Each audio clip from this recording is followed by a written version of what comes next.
is Lily. I'm 19. I'm a Taurus. I don't know.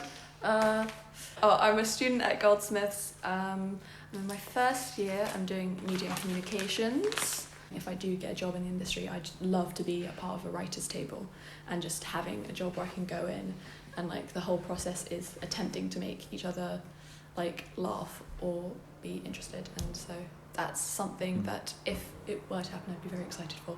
Cool. I mean, it hadn't dampened it too much until the whole thing from the government basically saying, oh, artists and creatives, go back and, you know, reconsider. And it's just kind of like, Jesus, okay. Which I found ridiculous because it's acting like at the moment the UK's main like export isn't the arts and isn't culture and isn't the media. Like we have a huge influence in that way, and like usually when it comes to our academic or scientific stuff, we outsource for that. Yeah. And so that's that. Obviously at this point I don't think I could do anything else. I wouldn't be happy doing anything else.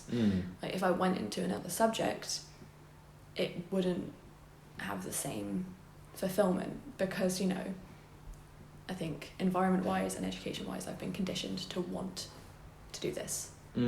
So yeah, I mean it's my mind is kind of like I'm one track mind. It's gonna happen regardless. Too late now. In general, I feel like maybe it's just the people I know are quite optimistic, generally speaking. Like it's just kind of like, not necessarily optimistic, just kind of realistic, like things are going to keep happening. Like the most optimistic people that I've seen have also, to some other people, they're going to seem fatalist, because they have this whole idea of just like, a revolution is happening, we're going to, you know, things are going to change and we're going to force change. But then there's other people who just kind of have the mindset of it is what it is. I think that's a lot of who I've talked to. They're just kind of like, you know, it sucks, but it's happening and it is what it is, and I just have to get on with my life and like try and move forward. And like just genuinely the most, what surprised me, because I think about the pandemic and everything in terms of just like what it means on the bigger perspective, like what it's going to do to the zeitgeist of the decade, what's it going to do culturally, what's it going to do economically, and like how it's going to affect everything, that big thing, which can be very daunting. Whereas to a lot of people I've talked to, they've talked about it in very minute details on the day-to-day and just been like, well, it's affected me going to the shops, it's affected me going into uni, having to deal with that, just like trying to navigate it on a daily basis, which has been, you know, it's been comforting because it's just a very realistic way of looking at it. The uncertainty is like they're ready to become part of a change and to actively change stuff. I mean, there's already been a bunch of fucking commentary and memes on how this generation is a lot more revolutionary, not necessarily because they have to be, not necessarily because they want to be, or as a whole personality are meant to be, just because they kind of feel that they have to. Like everything has culturally, everything has sort of come to a head, I think, especially this year. I think I've watched it dawn on a lot of people older than me, or people who just didn't take much notice of it before.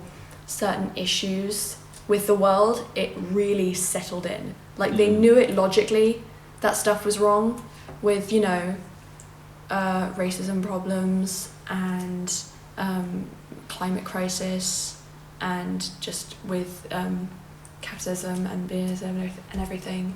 But I think for a lot of people it's very viscerally dawned on them, and they can actually, everything's sort of sunk in, that shit needs to change. But I think, I don't know, for my generation, obviously there's this whole idea of what Gen Z is. Like we're fresh adults and there's already so much speculation in the stereotypes about us. I know that there's like a disenchantment going on in this generation because they can see what's happening, and it's going to be harder for us to buy a house, and it's going to be harder for us to do all this stuff. So I think a lot of people, it's either they don't want to think about it and they just want to move forward and they don't want to have that in their mind and they want to believe that, you know, they just have to keep taking it day by day. And then there's other people who realise if I want to buy a house, if I want to be comfortable, if I don't want to work to the bone until I die, then there's gonna have to be change in who's in power. I think a lot more people in our generation are aware of the fact that the people in power at the moment are these very few people with money. It's not government, it's just the people with the most money. So having everyone have that sort of awakening and not be okay with it and want that change is promising. Obviously, culturally, there's a lot of pushback, and I think in our generation, even though we're painted as very liberal, I think a lot more people than ever are susceptible to being radicalised to the right as well. I will say yes, but not for a lack of intervention. I think over this past year, over lockdown, I've become even more acutely aware of how the internet works and how the alt-right and far-right it just makes people extremists, or just, lures them into that way of thinking. And just alternative ways of thinking in general kind of like reach people. Whereas before, they'd kind of culturally and societally be kind of like pulled back from that, almost shamed from it, because it's like, what are you talking about? That's ridiculous. But looking more into it, like literally something I did like a few months ago was I made a bunch of different accounts and I searched a bunch of different things on each, and you just get led to such wildly different stuff, and you get down these rabbit holes and you get advertised differently and everything changes. And I'm like, these accounts were like entirely different people and they're being treated as different people, like ideologically. And like looking into the right's beliefs and how they convince people, it's interesting.